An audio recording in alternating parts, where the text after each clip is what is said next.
Aniya na mga dagkong balita karong adlaw sa One Mindanao. Mga PUV driver o konduktor sa nagkadiang terminal sa Mindanao gipailawom sa surprise drug test sa PIDEA ug LTO. Tulo sa unom ka sospek sa pagdagit sa American National sa Cebuco, Zamboanga del Norte ana-ana sa kustodiya sa otoridad. Usa ka individual namatay sa rabies human mikaon og karne sa iro sa New Corellia, Davao del Norte. Ito ang GMA Regional TV One Mindanao. Mayong hapon Mindanao, ako si Sara Hilomen Velasco. Nagpahigayon ang PIDEA Region 11 ug Oplan Harabas sa pakigalayon sa ubang law enforcement agency sa nagkadiang terminal sa Mindanao. Dugang detalye sa live report ni Jandy Esteban. Jandy. Yes, Sara, mao kini ang Oplan Harabas nga programa sa gobyerno matag kalag-kalag aron masiguro ang kaluwasan sa mga pasahero. Ani ang report? Pipila ka adlaw una ang pag-obserba sa kalag-kalag ug long weekend. Ginalantaw ang pagdagsa sa mga tawo sa terminal nga manguli sa ilang tagsa-tagsag lugar. Usa sa security measures sa autoridad mao ang surprise drug test subay sa Oplan Harabas nga gipagurahan sa Philippine Drug Enforcement Agency Region 11 sa pagigtambayayong sa LTO, LTFRB ug ubang law enforcement agency. Gipahigayon ang Oplan Harabas aron masiguro nga wala nagagamit og illegal nga droga ang mga driver singon man konduktor sa mga pampublikong sakyanan sama sa bus kini alang sa kaluwasan sa mga pasahero atol sa ilahang biyahe. Usa sa mga bus drivers nga nipailawom sa drug test sa Davao City Overland Transport Terminal mao si Ronald nga dunay biyaheng Davao City paingon Mati, Davao Oriental. Sa 23 ka tuig, isip bus driver, ginasiguro gidaw niya nga luwas ang biyahe kay daghang kinabuhi ang iyang gidala. Safety sa ato ang mga pasahero. Kay ang uban magod nagsulay-sulay og mga drugs niya, madamay tong uban nga nagtinarong og biyahe. Ikaw sir, confident kay ka negative ka? Aw. Negative yun na. Negative yun. Importante gyud sa mo ang seguridad na wala gyud nagagamit ang driver kay na siya presence of mind sa pag-drive niya. Daghang kinabuhi ang nakasalalay sa iyaha. Kung magpositibo sa screening, dili gyud tugutan mo biyahe. Hinuon do na pay ipahigayon nga confirmatory test. Kung may magpositive sa screening test, ang ilang license i-confiscate ng LTO. So i-endorse nato na ang mga nagpositive sa ilang mga respective ADACs para for intervention program tabangan nato sila mag-reform. Nationwide po ito, simultaneous drug test. For here in Davao Region, meron po sa Digos 100 test ang inalat natin. For Davao City, yung DICOT, 150 test. And for Tagum, meron pong 150 test also. Anaasab sa usa ka gatos nga driver ug konduktor sa mga bus ug van sa Bulaong Bus Terminal sa General Santos City ang gipailawom sab sa surprise drug test sa PIDEA 12 kaganihang buntag. Gipahigayon sab kini sa mga terminal sa Coronadal City kung asa anaasab sa 200 ka mga PUV driver ug konduktor ang gipailawom sa drug test. Iniiwasan po natin na yung ating mga bus drivers ay magmaneho ng under the influence of illegal drugs. Sumala sa LTO 12, posibleng matanggalan og lisensya ang driver. Hinoon sa maong aktibidad sa General Santos, Coronadal ug dinhi sa Davao Region, walay nagpositibo sa illegal nga droga. Sara. Daghang salamat, Jandy Esteban. Nakurat ang mga kabanay nga sa iyong miduaw sa ilang mga minatay nga nakalubong sa sementeryo sa Barangay Tubalan sa Marita, Davao Occidental. Dihang nakitang gipang buslutan ang mga pantyon. Ani report ni Argil Relator. Dagkong buslot sa pansyon ang nisugat sa pamilyang sayong nibisita sa ilang mga nakalubong nga minatay sa sementeryo sa Barangay Tubalan sa Malita, Davao Occidental ni adtong Domingo. Gipang balbag matud pa ang kilid sa pansyon aron mabuslutan. Sakit matud pa pamalandungon nga ang ilang kaparyentihan nga mitaliwan na sa laing kalibutan nga gibakbak ang ilang lubnganan.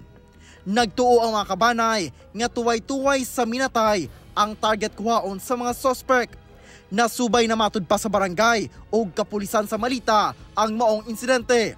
Sumala sa ilang ihap, ana sa 7 ka mga pansyon ang gipang buslutan. Conducting pa ng investigation as to when nangyari and sino ang mga perpetrators. And naghahanap pa kami ng mga witnesses regarding the incident. Hinoon, wala na masuta sa nabisitang kabanay kung dunabay gikuha sulod sa pansyon tungod sa kadugay na sab sa minatay. Sabi ng barangay kapitan, tinakpan naman na yung and as per sa kanya, kasi siya man yung nandun sa area, parang wala man daw nawala dun sa bone parts ng nandun sa pansyon. Sugod kaganihang buntag, nag-deploy na og sakop sa kapulisan sa mga sementeryo ang Malita PNP alang sa seguridad sa Kalag-Kalag 2024. Ako si Orgil Relator, 1 Mindanao. Atong sayro ng dugang pang mga balita sa Mindanao. Makauban nato si Cyril Chavez live sa Cagayan de Oro City. Cyril.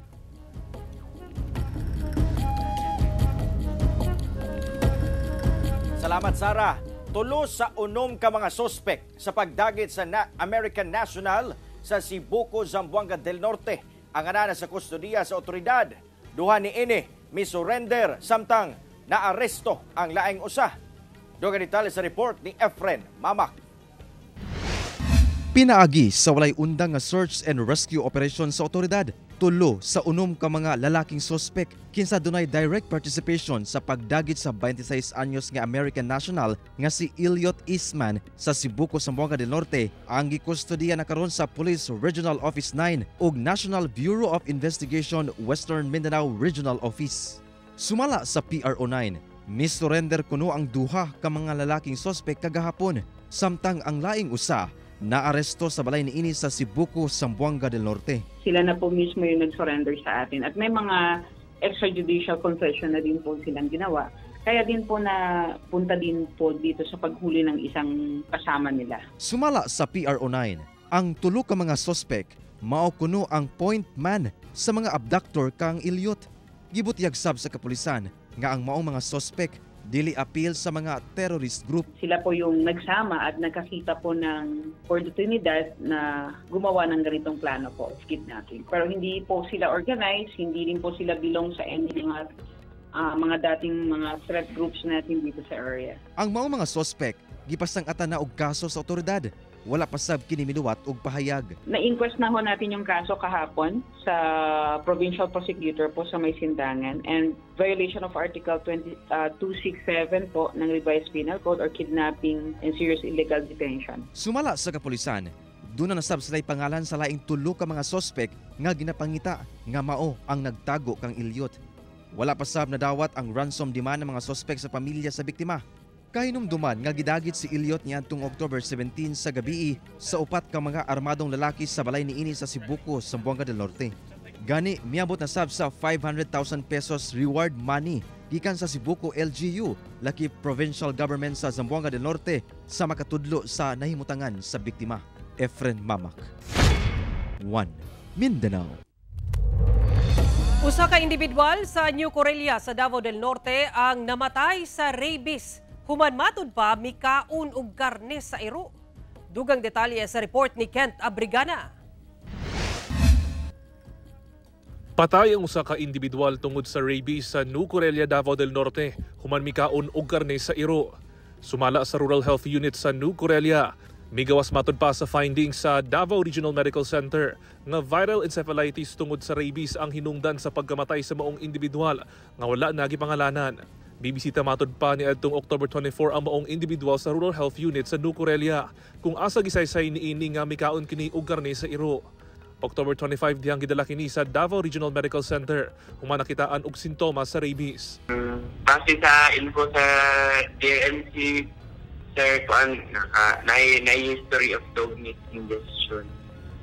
Okay. Mo po to ilahang i-cause inato ang iyang symptoms. Busa, dayon nga nagpahigayon og contact tracing ang Municipal Health Office sa New Corelia sa mga nakauban sa maong individual nga mikaon sab og iro. ug dayon sila nga gihatagan og bakuna. Nagkandak na sab og contact tracing ang Municipal Agriculturist Office sa Nucorelia aron matrace ang mga iro nga dunay rabies ug nagpahigay na sab sila og mass vaccination sa mga iro. Miyagi mo gusto dili og check up atong 24 munang atong nag-post mi sa mga Facebook. Sa itong mag-contact tracing kung sa itong mga pwedeng nakasalamuha ni. Dugang pa sa RHU nga talagsaon nga maapektuhan sa rabies gumikan sa pagkaon o giro apan dili na kini bag-o. Gani, nagpahinumdum usab ang mga health expert sa mga dili dapat buhaton kung mapaakan o giro. Mga dapat buhaton is ganing mapaakan ka makambrasan, mutangan og mga lana, mutangan og kanang sili, mutangan og kanang ahos kay para pang first aid daw.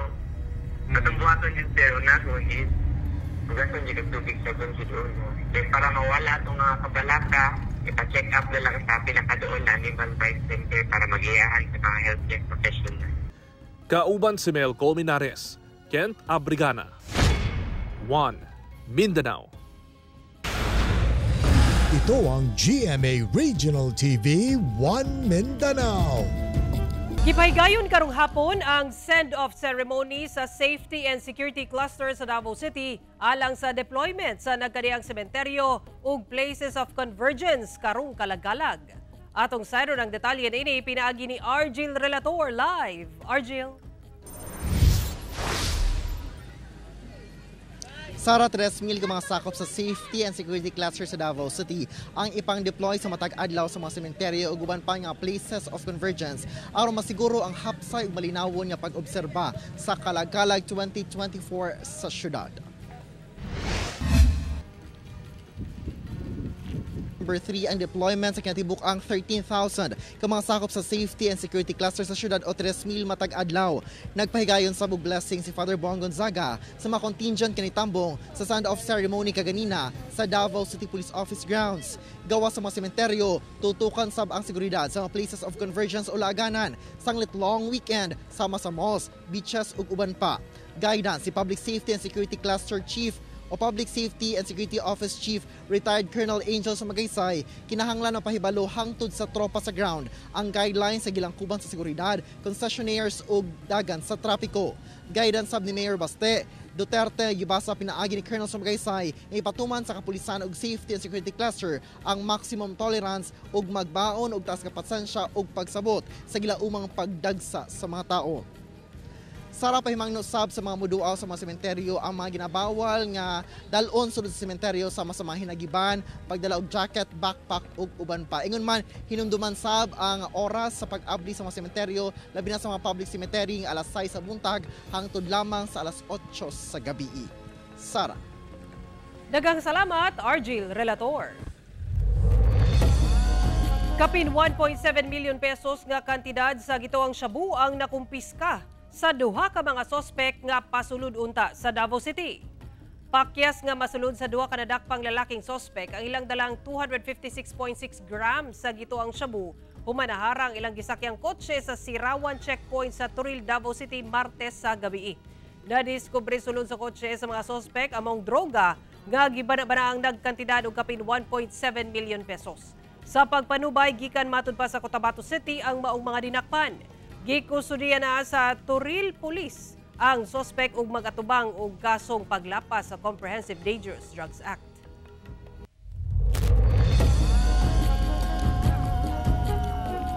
Misaka og halos katunga ang presyo sa pipila ka mga baligyang isda sa Central Public Market sa General Santos City.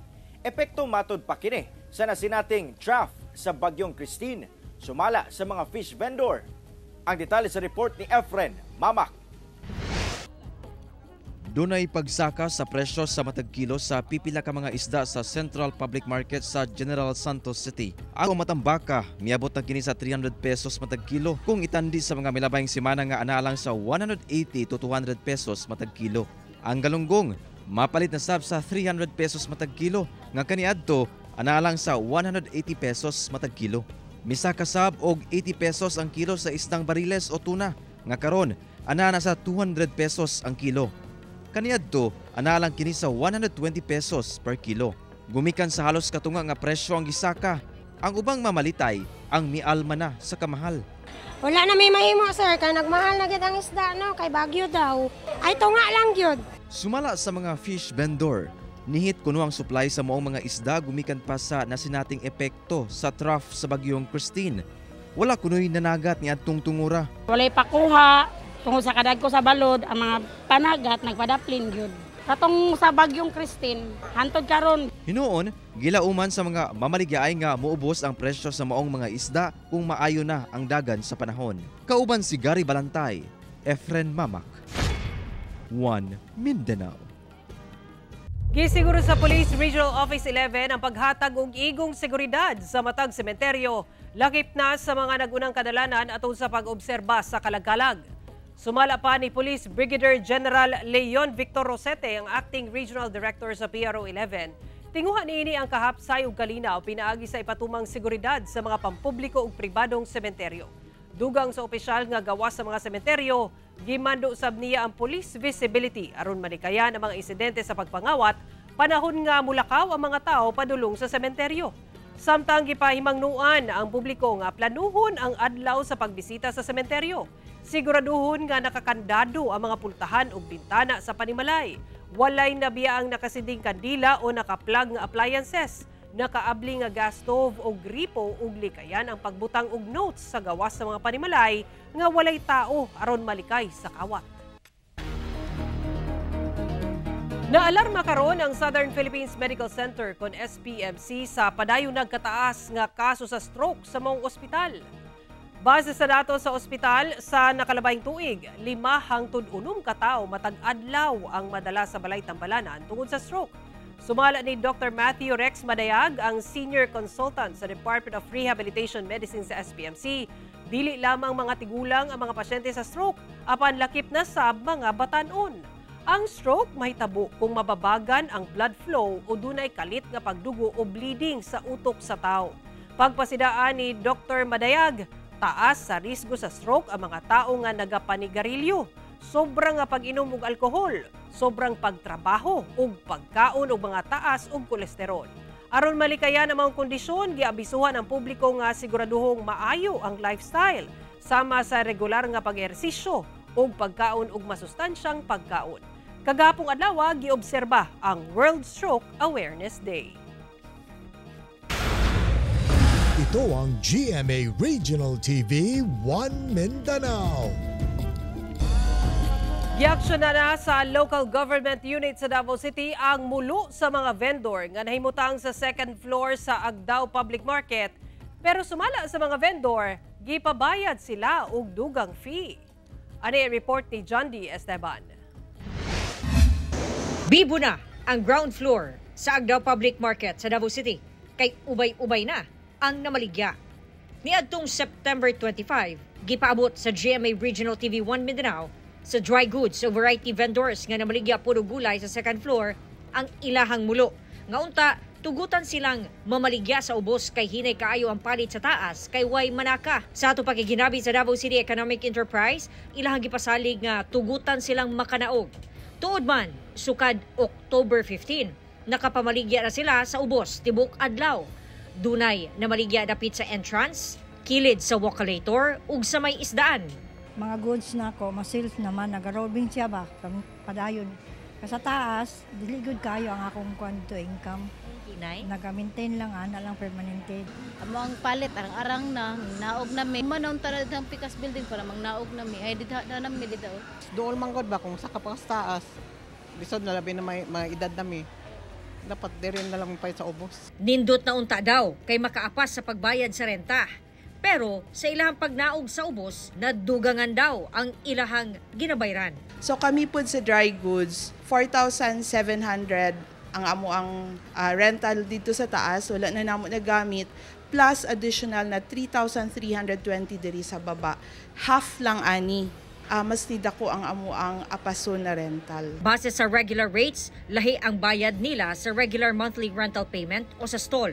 Lahi sab sa monthly rental payment sa gigamit nga area o space sa ubos. Pero mipirma man ang mga vendor sa affidavit of undertaking kay wala daw sila'y mahimo.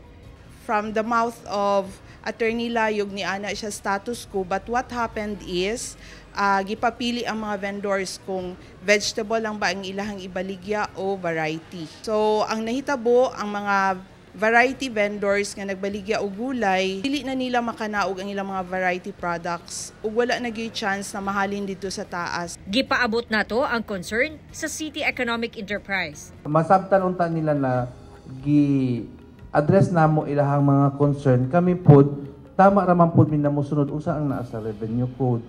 Kung kuan mo balik ka sa City Council bag-uhon tong naakamuntar dito na unsa ang pila ilang pagabayaran kay wala man nag-increase. Sumala ni Makalipes, wala matud pa sila nagkulang sa pagpasabot. Gi-explain man to sa ila unsa ang mga available options. Sa amo apon sa economic enterprise, dili man pud nato tanan ma-provide unsa ang gusto sa isa ka tawo lang, di ba? Collective man atong decisions na happy ang tanan. Ang pagpamaligya sa mga vendor taman lang sa Enero 15, sunod tuig. Kauban, si Jojo Solarte sa kamera. Jandy Esteban. 1 Mindanao.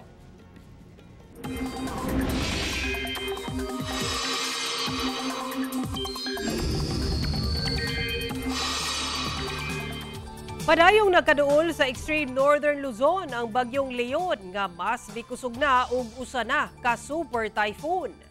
Gani kisa ka na ang signal number 4 sa Batanes, signal number 3 sa eastern portion sa Babuyan Islands ug northeastern portion sa mainland Cagayan, signal number 2 sa nabiling lugar sa Babuyan Islands, mainland Cagayan, northern ug eastern portion sa Isabela, Apayao, Kalinga, northern ug eastern portion sa Abra, eastern portion sa Mountain Province ug Ilocos Norte. Sumala sa pag-asa, posibleng maglandfall ang bagyong Leon sa eastern coast sa Taiwan ugma sa hapon ug mugawas kini sa par Huwebes sa gabi o Biyernes sa buntag. Pero kung mausab ang direksyon ini, posible gihapon nga moduol kini sa Batanes. Sa Mindanao, base sa datos sa Metro Weather, taas ang tsansa sa ulan sa Northern Mindanao, Caraga, Barb ug Davao Region. Kini gumikan sa localized thunderstorms. 13 ka mananagat ang na-rescue sa Philippine Coast Guard human na unlod ang ilang motor bangka sa Banay-Banay, Davao Oriental. Paspas nga girespondihan sa Coast Guard Banay-Banay ang tawag sa 13 ka mananagat human na unlod ang ilang motor bangka samtang nangisda banda alas 9 sa buntag adtong Martes sa Barangay Kalubihan sa Banay-Banay. Malampusong naluwas sa otoridad ang tanang sakay sa maong motor bangka. Base sa pahayag sa mga mananagat, nakasinati og kusog nga hangin ang lugar, hinungdan sa aksidente. Subli sab nagpasidaan ang PCG sa mga mananagat nga mag-igmat sa paglawig o pagpangisda tungod sa posibleng daot nga panahon nga masinati tungod sa bagyo.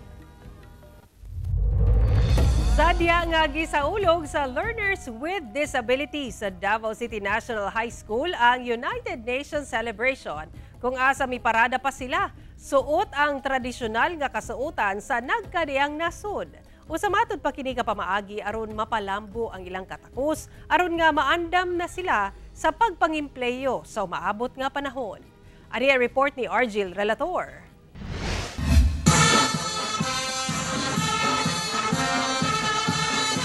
Suot ang tradisyonal nga kasuotan sa nagkadaiyang nasod ni parada ang Learners with Disabilities sa school ground sa Davao City National High School agi pagsaulog sa United Nations.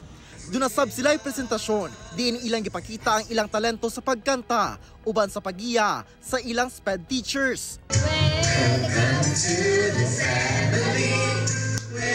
Usa lang matud pa kini sa mga pamaagi aron mas sa palambo ang nagkadaiyang skills sa Learners with Disabilities sa maong eskwelahan. Ang goal manggod sa special education is to mainstream our learners in the future, our learners to the society or communities. And we want them to develop their full potential, and we want them to become holistically developed individuals, physically, in terms of cognitive, social, physical, and self-help skills. Nag-edad 15 hangtod 24 anyos ang Learners with Disabilities sa high school ug target nga makatrabaho na sila sa edad nga 25 o dili ba kaha malambigit sa entrepreneurship. dapat ang uban makaadtog college katong nasa mainstream, ang uban nga dili kaadto, nana sila skills in the ang school man gud naga-offer og technical vocational skills based on the interests, abilities and needs of our learners. Naanay partners ng establishment ang Davao City High sama sa mall kung asa mamahimong makatrabaho ang ilang learners with disabilities. Kauban si Jojo Solarte sa kamera. Ako si Orgil Relator. 1 Mindanao. Closed van truck ug motorsiklo nagbangga sa Upol, Misamis Oriental. Rider ug driver sa van angol samtang ang van nahulog sab sa baywalk sa tulay. Ani a report. Maayong pagkahulog niining usa ka closed van truck nga nabalintong na sa baywalk ubos sa Tabok Bridge sa lungsod sa Upol sa Misamis Oriental. Sa kuwang video sa netizen nga si Jamal Joe Sapurani, kita sab ang motorsiklo nga nakaengkwentro sa mong van truck nga natumba na sa National Highway. Kita sab sa video ang rider sa mong motor nga nagbuyod sa dalan ug gitabang sa pipila ka mga residente duol sa lugar. Samtang ang driver sa truck, swerteng wala na ipit sa nahulog nga sakyanan ug luwas ra. Sa investigasyon sa kapulisan, gikan sa Iligan City among closed van truck, samtang gikan sa Cagayan de Oro City ang motorsiklo. Pag-abot sa lugar sa aksidente, kalit kuno nawadan og kontrol ang driver sa truck.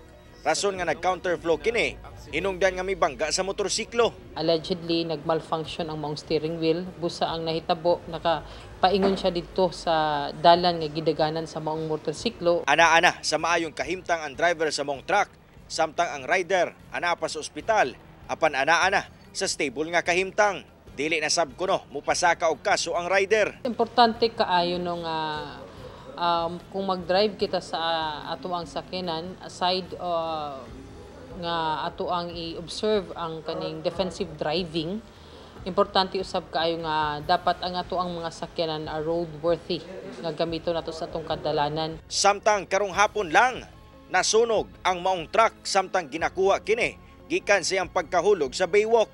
Hinoon gilayong nakaresponde ang PFP ug naaksyonan ang insidente. Kauban si Jaybert Pairat, Cyril Chavez.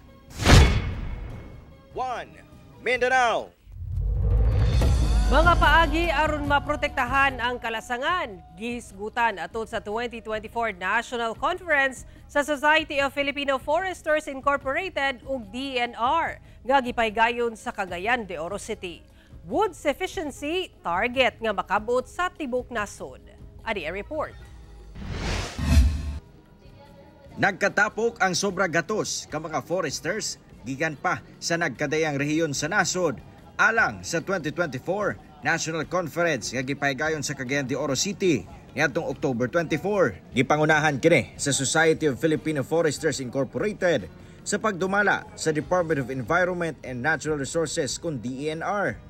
Lakip sa gihisgutan ang kasamtangang kahimtang sa kalasangan sa nagkadayang parte sa nasod ug ang pagsuta sa mga kinahanglan sa mga forester aron mas mahimo pa silang epektibo sa ilang tahas. Well, the goal of achieving wood self-sufficiency is not just a vision, but a necessity.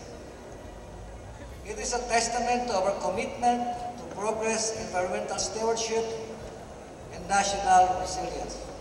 Sumala sa Society of Filipino Foresters Incorporated nga dili kaayo ilado ang ilang propesyon, rason nga mas ila pang gipaningkamutan ang pagtuyok sa nasod aron mapaila ang ilang trabaho. Importante matod pa ang papel sa mga forester tungod sila ang magsilbing tagabantay sa kahimtang sa kalasangan sa nasod. Kung susuriin nyo ang history ng Philippines, wala na po tayong massive illegal logging. Ngayon po, poaching na lang. Pero hindi pa rin tayo titigil hanggat sana'y mawala yan na instead of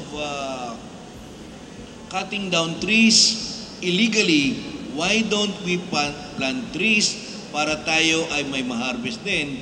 Nakatutok sab ang DENR sa nagpadayong urbanization sa Cagayan de Oro City. Ingon man mga lungsod sa nagkadayang probinsya, gani gipasalig sa ahensya nga ginamonitor nila ang mga LGU sa Northern Mindanao aron musubay sa polisiya. We are always working with the local government. No?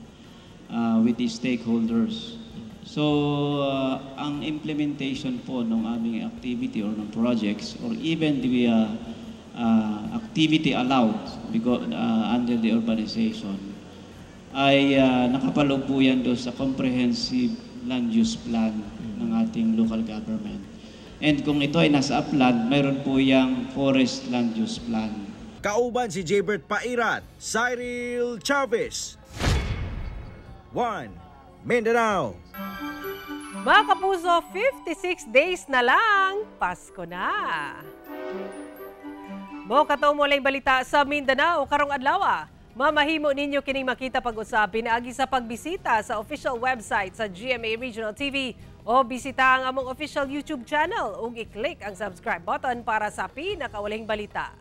Daghang salamat sa atong mga kapuso sa Mindanao nga nagalantaw kanamong sa atong mga kapuso abroad. Padayon lang sa pagtutok sa mga lokal nga balita matag adlaw tungod sa GMA Regional TV, Local News Matters. Kami ang GMA Regional TV 1 Mindanao, tibok pwersa para sa mas dakong misyon ug mas halapad nga pagserbisyo sa nasod.